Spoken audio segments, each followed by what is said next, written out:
Hey guys, what's going on? It's Adrian. Now, January 26th is Australia Day, and that's coming up really soon. My childhood, Australia Day wasn't such a big deal in my family. We did stuff like barbecues and picnics, or we went and got fish and chips, that kind of thing. But for a lot of Australians, it's a day for them to celebrate big. Usually that involves some form of beach or ocean or barbecue, that kind of thing. Lots of Australian flags, thongs or flip-flops if you're in North America, sausages, beer, and Triple J's Hottest 100 songs for the year. As I said, it's not really been a big thing in my family, and I have had a pretty traumatizing experience on an Australia Day, which makes it even less exciting for me and my partner. We had just attended a barbecue and, we had been drinking a bit, but we weren't drunk or anything like that, certainly not disorderly. And we went for a swim at my parents' pool. Now they live on an island, it's like a gated community kind of thing, and it's a communal pool.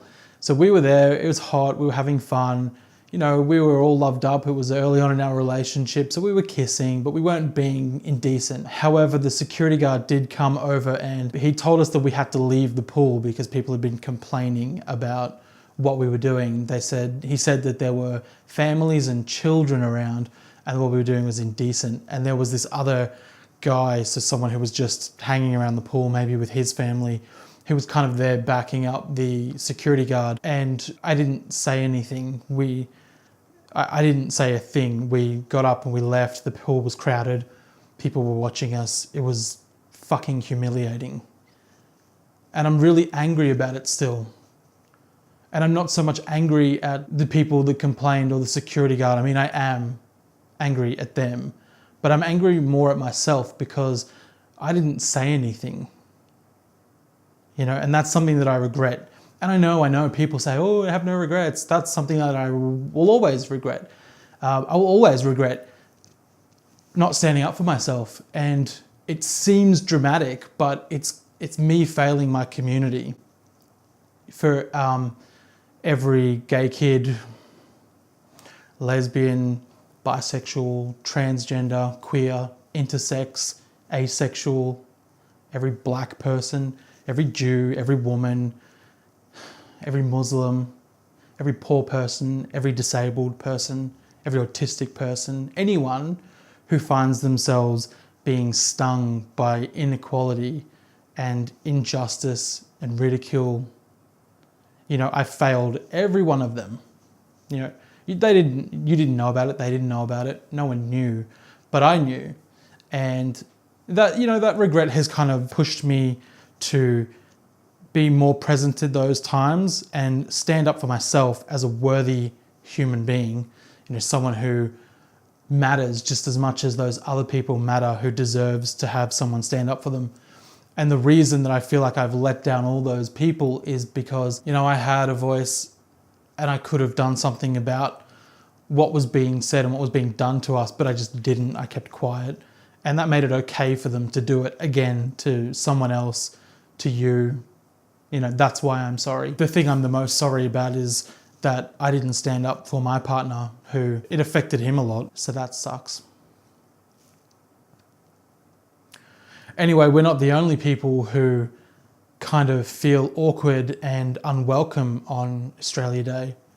And I'm talking about Aboriginal Australians. People around the world may not know, and most people in Australia probably don't even know, that Australia Day celebrates the arrival of the First Fleet. And for a white Australian, that marks the beginning of our time here on this land. It marks the very first day of our society. But for a black Australian, it marks the day that their societies were changed forever. It marks the day that the rape and the murder and the torture, the imprisonment and the decimation of culture and language, it all started on that day. So if you look at it from that perspective, it's pretty insensitive for us to be celebrating with barbecues and beach parties and all that kind of thing on that exact same day. Most Indigenous Australians that I've spoken to don't want necessarily Australia Day to be eradicated because we all love this country. But they just want the date changed, right? It's not a big deal. Could it be the 25th of January? probably a bit close, but at least it's not the 26th. You're telling me that in this calendar of 365 days, there's not some other day where it could work just as well for all of us, but people have a problem with Aboriginal Australians wanting to change the day of Australia Day. It doesn't make any sense to me. People will push back. You know, when someone dares to voice an opinion and say, hey, I've been wronged in some way, if anyone dares to do that, man, does the privileged straight white world push back with force? It seems crazy to me. Every year in Australia, there are TV commercials about lamb and Australia Day. It's, I don't know, whoever puts these ads out, it's just a marketing gimmick to try and get people to increase their lamb consumption during Australia Day. But it works. People think that it's un-Australian, and that's the catchphrase, it's un-Australian not to eat lamb on Australia Day. There was an advertisement put out this year for the same thing, but it's got people talking for several reasons. The first is that it's quite diverse. It does show Aboriginal Australians, white Australians, but it also shows the Italian, Greek, Serbian, Asian communities that have come to this country, the Islander communities as well. And it also briefly includes gay people and vegans, which is interesting. It also shows a boat full of modern refugees. And somebody in the advertisement says, here come the boat people. And another person says, hang on, aren't we all boat people? With the exception of the Indigenous Australians, who of course were always here. Another thing people have been praising this advertisement for is its lack of the words Australia Day. Some Indigenous Australians know it as Invasion Day. I don't think they wanted to call it that on the commercial. So all in all, I mean, these are some big steps forward, but it kind of bothered me that at the beginning, the Aboriginal people shown were essentially whitewashed. So they were setting up a barbecue on the beach. The whole activity was just very white. And when the guy from the First Fleet comes on, I imagine that it's Captain Arthur Phillips. I don't even know, I'm not a historian.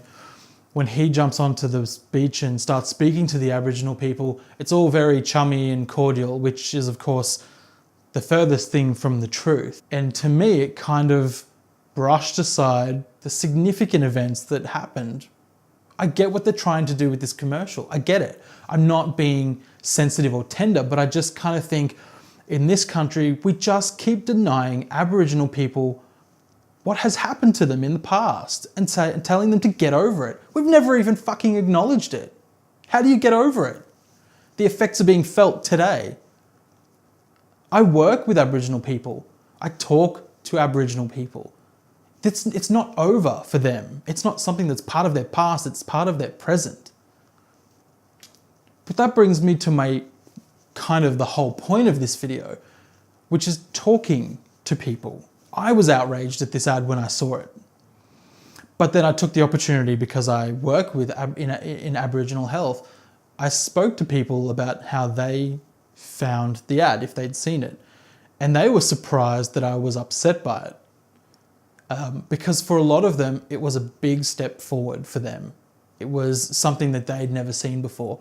And that was enough. That was something. They weren't expecting miracles because miracles had never come. And I found that a really important lesson for me to learn as an ally, so to speak, is that you're not there to be a mouthpiece for somebody else. You're not there to put forth your own opinions on somebody else's experience. You're there to listen predominantly and change. Ask the questions, find out what life is like for the person that you are an ally to, and try and figure out where you fit into that picture and how you could improve things. It's not about taking the spotlight for yourself. It's not about being outraged yourself. It's about focusing on who you're allied to.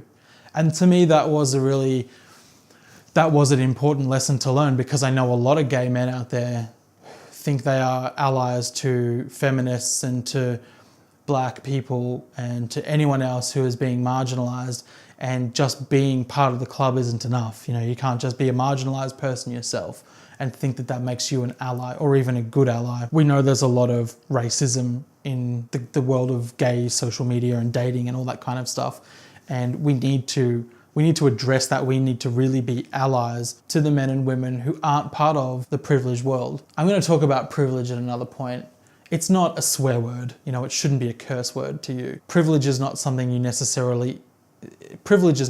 you asked for, right? I didn't ask for my privilege, but my privilege inadvertently damages other people. And it isn't good enough to just ignore it or to say, well, I didn't ask for it, it's just my birthright. What if you had been born into poverty or into a war-torn country? You didn't ask for that either, but you sure as hell would hope that someone would want to help you. Anyway, I know that's kind of a downer, but I really wanted to talk about it. But I think it's important to know that as allies, it isn't about us. It isn't about our outrage, and it isn't about what we think on the subject. So ask the questions, talk, find out what people think, and see if you can make changes to make life better for them. That's all that any of us really wants, isn't it? You know, we want to be better people tomorrow than we were today. We want to leave the world in better shape than we found it, that kind of stuff. Okay. I'll talk to you next time.